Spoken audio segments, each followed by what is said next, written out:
enjeu très fort sur la cohésion actionnariale, avec une première question qui se pose quand on veut se retourner vers le moyen terme et au-delà. L'actionnariat est-il soudé, mobilisé? Est-il en soutien du projet? Et donc là, je reviens sur la notion que j'abordais tout à l'heure de polarisation au sein de l'actionnariat entre des très mobilisés et des plus spectateurs, des plus suiveurs. Est-ce que l'actionnariat continue à se comporter de manière fédérée? Est-ce que des angoisses apparaissent? Est-ce que peut-être ceux qui sont plus éloignés commencent à se poser des questions sur la manière dont cette crise est gérée et travailler sa cohésion? Ensuite, l'actionnariat doit se poser la question, aujourd'hui, de est-ce que notre organisation permet de fonctionner? Est-ce que notre organisation permet de bien comprendre ce qui se passe, de partager et de s'orienter vers la sortie de crise? Est-ce que cette organisation permet d'accompagner le dirigeant ou les dirigeants?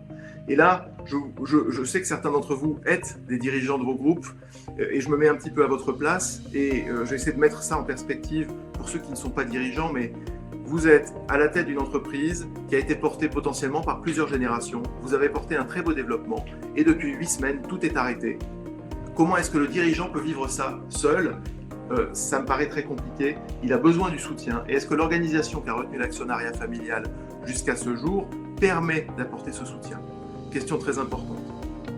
Et enfin, sur un mode un petit peu plus pratique ou logistique, on voit aussi des nouveaux modes de fonctionnement apparaître. On en parle beaucoup, le digital, on l'utilise aujourd'hui.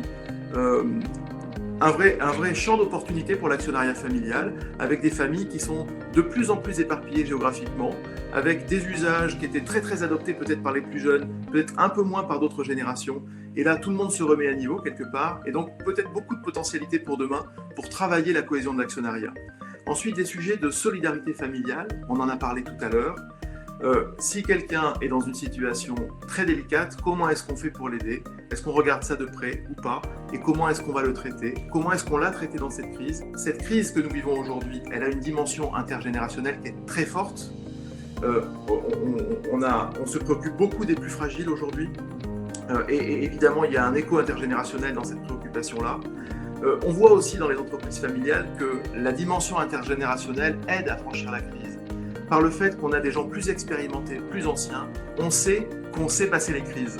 Et avec les plus jeunes, on va aller trouver des ressources, des nouveaux modèles, compte tenu de ce qu'on a à disposition aujourd'hui, pour se tourner vers l'avenir et donc écrire une nouvelle page de l'histoire. Et donc ce sont ces trois champs-là qui doivent permettre, aussi en regardant peut-être des erreurs qu'on a pu commettre dans le traitement de cette crise, de se tourner vers l'avenir.